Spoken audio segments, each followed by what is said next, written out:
Episode 2 की शुरुआत में हमें मिंजो को दिखाया जाता है, जो कि उसको एक कॉल आई होती है। तो ये ना उस कॉल को उठाते हैं तो वो उस पर होता है एंडरसन मिलर, जो कि वाशिंगटन डीसी में रहता है। और ये उसको कहने लगता है कि ये जो भी काम हो रहा है ना, वो सिर्फ और सिर्फ तुम्हारी वजह से हो रहा है।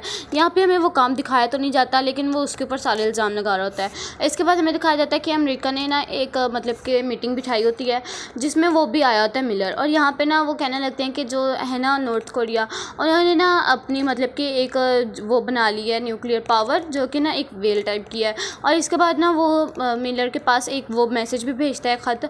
और उसके पर ना वो उसको मैसेजेस भेजता है कि तुमने मेरे साथ ये करना है, मतलब कि मेरे लिए ये काम करना है, और मुझे किसी तरह के बचा लो, क्योंकि ना इन्होंने मेरे फ़ोन और हर चीज़ पे ही मेरा कब्जा रखा हुआ है।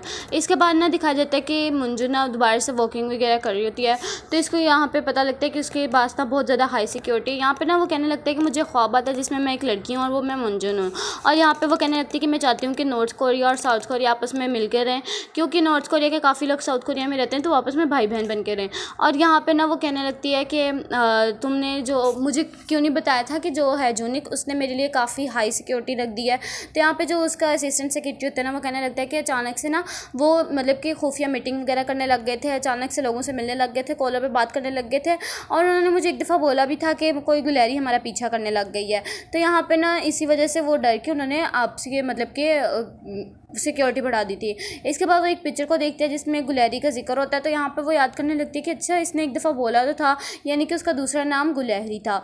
और यहाँ पे ना मीजी देखती है कि यूंजन की जो फैमिली होती है ना, उसको कहीं लेके जाया जा रहा होता है। तो मीजी कहने लग जाती है कि मैं आ रही हूँ, तुमने ना उनका पीछा करते रहना है। इसके बाद यहाँ पे हमें सानहू को दिखाया जाता है जो फादर यान के साथ होता है। वो उसकी दादी को सारी वीडियोज़ वगैरह उसको दिखा रहा होता है और कहने लगता है कि जितने भी मतलब कि चाइनीज़ है ना, वहाँ पे तुम इस अपनी दादी को ले जाओ, क्योंकि ये जो नॉर्थ कोरिया और अमेरिका की लड़ाई है, इसमें काफ़ी लोगों का नुकसान हो सकता है और तुम्हारी दादी को कुछ भी हो सकता है। यहाँ पे वो उसका एडवाइस वगैरह दे रहा होता है और वो कहने लगता है कि चलो ठीक है आप भी मेरे साथ आ जाओ। तो वो कहने लगता है कि नहीं, मुझे यहाँ पे अगर इतना खतरा है तो आप भी मेरे साथ आ जाओ। तो वो कहने लगता है कि नहीं, मुझे यहाँ पे एक काम है, वो करके ही आऊँगा।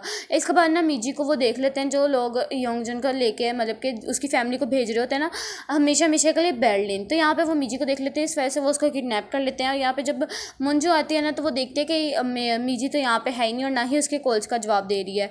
इसके बाद हमें दिखाया जाता है कि और किसी ने बल्कि उसको जंक्शन ने पकड़ा होता है, यानी कि वो जो इसके हस्बैंड का भाई है वो उससे पकड़ा होता है। वो कहने लगता है कि अभी मुझे उससे बातें वगैरह करनी है और तुम भी आ जाओ, मैंने तुमसे भी एक इंपॉर्टेंट बात करनी है।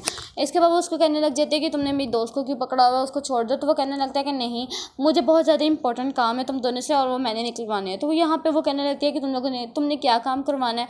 तो यहाँ पे वो कहने लगता है कि तुम्हारा भाई एक मतलब कि ना दुश्मन था, यानी कि वो दुश्मनों के साथ काम कर रहा था, वो एक स्पाई था। और अगर किसी को पता लग जाता है कि एक प्रेसिडेंट होते हुए वो एक स्पाई है, तो कितने लोगों का नुकसान होना था। इस वजह से हम लोगों ने उसके मतलब कि मीटिंग वगैरह मतलब कि रखवा दी थी और उसकी सिक्योरिटी हाई कर दी थी, जो कि उसके ऊपर हमेशा नज़र रखती थी। तुम्हारा भाई ना मतलब कि वो जो कहते नहीं देशद्रोही, वो था। तो यहाँ पे ना वो अपने ही भाई को बोल रहा था। तो वो कहने लगती है कि अच्छा तुम जो भी कहोगे मैं वो करूँगी, लेकिन तुम मुझे मीजी से बात करवाओ कि वो ठीक है या नहीं। इसके बाद ना मीजी कहने लगती है कि हाँ मैं बिल्कुल ठीक हूँ, ये लोग मेरा कुछ भी नहीं कर सकते हैं।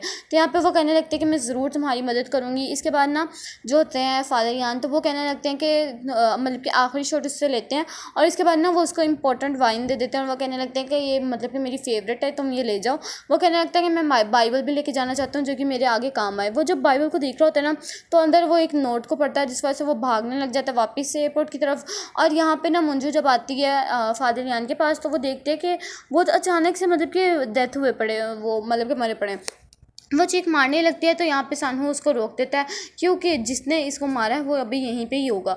तो यहाँ पे वो कहने लगता है कि मुझे पता था ये सब कुछ होना है, लेकिन मैं आने में थोड़ा लेट हो गया। इसके बाद वो उसके कातिल से ना फाइट करने की कोशिश कर रहा होता है और उसको बहुत बुरी तरीके से वो एक हिसाब से ना पकड़ भी लेता है, लेकिन बाइक से कोई ना नॉक करने लग जाता है, जिस वजह से ना उसको एक टाइम मिल जाता है वहाँ से भागने का और वो वहाँ से भाग जाता है। और यहाँ पर हमें पता लगता है कि और कोई नहीं बल्कि इसी के ही साथी आए होते हैं, जो कि ना वो कहने लगता है कि तुम इनके साथ चली जाओ, ये मतलब कि तुम मेरे साथ गई हैं। तो वो कहने लगती है कि नहीं, मुझे तुमसे एक बात करनी है। तो यहाँ पे वो रुक जाता है। इसके बाद हमें ना ओके-सान को दिखाया जाता है, जो कि यूनहाक से बात कर रही होती है। वो कहने लगती है कि तुम्हारे बेटे की एक दफ़ा तबीयत ख़राब हो गई थी, उसको एक डोनर की ज़रूरत थी और उसको किसी ने डोनर मतलब कि डोनेट किया था कुछ। तो यह कहने लगता है कि हाँ मैंने उसकी काफ़ी ज़्यादा इन्फॉर्मेशन निकालने की कोशिश की, लेकिन मुझे नहीं पता लगा। तो वो कहने लगती है कि वो मैं ही इंसान हूँ, लेकिन अब मुझे तुम्हारी ज़रूरत पड़ गई है, क्योंकि मेरे बेटे के साथ जो भी हुआ है मुझे नहीं पता कि वो क्यों और किसने करवाया है, तो मुझे उसके बारे में जानना है। तो यहाँ पर वो कहने लगता है कि वो एक स्पाई था, यानी कि ये भी वही वाली उसके भाई वाली बातें बता रहा होता है। और वो कहने लगता है कि वैसे भी अगर तुमने ज़्यादा इन्फॉर्मेशन वगैरह लेनी है ना, तो एक बंदा है जिसका नाम सानहू है, जो कि पैसे के लिए कुछ भी, यानी कुछ भी वो कर सकता है।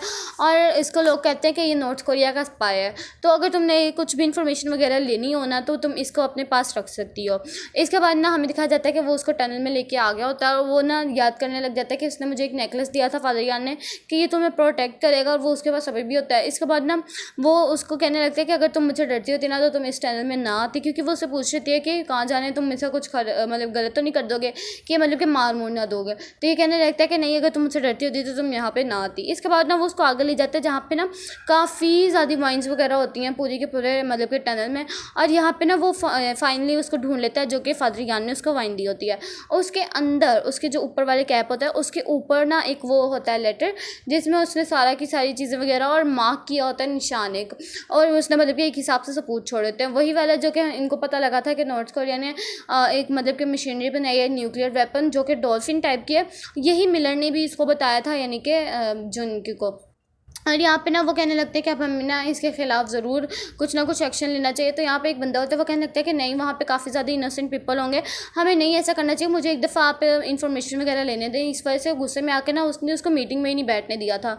यहाँ पे सानहू को दिखाया जाता है, जो कि ना सोचने लग जाता है कि अब मैं इन सबको किस तरह रोकूँ, मैं बल्कि वो तो सोचने लग जाता है कि मैंने यहाँ से चला जाऊँगा। और यहाँ पे ना वो उसको टनल से बाहर निकाल के उसको कहने लगती है कि हाँ, तुम यहाँ से अपनी दादी को लेके चले जाओ चाइना, और यहाँ पे जितना भी काम वगैरह ना मैं संभाल लूँगी। इसके बाद जो फादर यान ने उसको नेकलेस दिया था ना, वो उसको दे देता है वापस, और उसको कहने लगता है कि ये मुझे फादर यान ने दिया था, ये तुम्हें ज़रूर प्रोटेक्ट करेगा। इसके बाद जब वो नीचे आ जाती है ना, तो यहाँ से वो ग्योनसे जा रही होती है, तो वो उसको अपने कार में बिठा लेती है। इसको भी वो लेटर दिखाती है, जो कि उसको उसकी वाइन बॉटल से मिला होता है। तो ये कहने लगती है कि इसको तो उसी टाइम ही जला देना चाहिए था, अगर तुम जला देती तो फादर यान इस टाइम बच जाते। इसलिए वो ना अपने पास से उसको जला देती है, और वो ना उसको कहने लग जाती है कि तुम भी ये ना शहर छोड़ के चली जाओ। यहाँ पे जो प्रेसिडेंट्स होते हैं ना, वो उनकी सिर्फ और सिर्फ एक ही कमज़ोरी है, जो कि तुम्हारे अंदर बहुत ज़्यादा है, कि इंसान को ऑनेस्ट नहीं होना चाहिए। जो भी प्रेसिडेंट्स होते हैं ना, तो तुम ना ये सब शहर वगैरह छोड़ के चली जाओ। तो वो कहने लगते हैं कि अगर मैं ना छोड़ के जाऊँ तो फिर क्या कर सकती हैं आप। तो यहाँ पे वो कहने लगते हैं कि तुम्हें पता ही है फिर मैं क्या कर सकती हूँ, मैं सिर्फ और सिर्फ ये चाहती हूँ कि ये मैं किसी तरह की वॉर रोक दूँ जिसमें तुम मेरी एक दखल दे रही हो। इसके बाद ना वो काफ़ी लोगों को पैसा वगैरह देता है कि वो किसी तरीके ना उसको नदी पार करवा दें, और उसने ना नॉर्थ कोरिया जाना होता है। इसके बाद वो ओके सान के पास आती है, और वो कहने लगती है कि फाइनली तुम आई गई, मैंने तुमसे बात करनी जाके बैठे। तो वो ये ना कहने लग जाती है कि मैं तुम्हें प्रेसिडेंट बनाना चाहती हूँ। तो वो कहने लगती है कि क्यों, आप मुझे ही क्यों बनाना चाहती हैं। तो इसके बाद ना वो उसको बताने लगती है कि मैंने तुम्हें ना अपनी बहू इसलिए बनाया था, यानी कि अपने बेटे की बीवी, क्योंकि तुम्हें मैंने वो सब चीज़ें देखी थी जो कि मैंने अपने बेटे में नहीं देखी थी। इसके बाद वो उसकी सारी बचपन की चीज़ें कलेक्ट करके दिखाती है, और उसका ना बचपन में लिखवाया जाता था कि आप क्या बनना चाहते हैं ख्वाब। तो वो कहने लगती है कि तुमने लिखा था तुम प्रेसिडेंट बनना चाहती हो, तो अब तुम वो बनो। तो वो कहने लगते हैं कि चलो ठीक है, एक डील करते हैं कि आप मुझे प्रेसिडेंट बनाएंगी, और मैं आपको जितने भी मुंजे की प्रॉपर्टी वगैरह वो सारी की सारी दे दूँगी। इसके बाद वो भी ऑकर डन करती है, और यहाँ पे ना वो कहने लग जाती है कि मतलब कि अपने हस्बैंड के बारे में बात करने लग जाती है। यहाँ पे पता लगता है कि सानहू जिस नदी से जाना चाहता है, वहाँ पे भी अब नॉर्थ कोरिया वगैरह नहीं आने दे रहे हैं, और जो भी कोशिश करता है वहाँ से जाने की, उसको ख़त्म कर देते हैं। बस इसी सीन के साथ ये वाला एपिसोड यहीं पे एंड होता है। वीडियो अच्छी लगी तो लाइक करना, चैनल को सब्सक्राइब करना। मिलता है नेक्स्ट अमेजिंग से एपिसोड में, तब तक के लिए अल्लाह हाफिज़।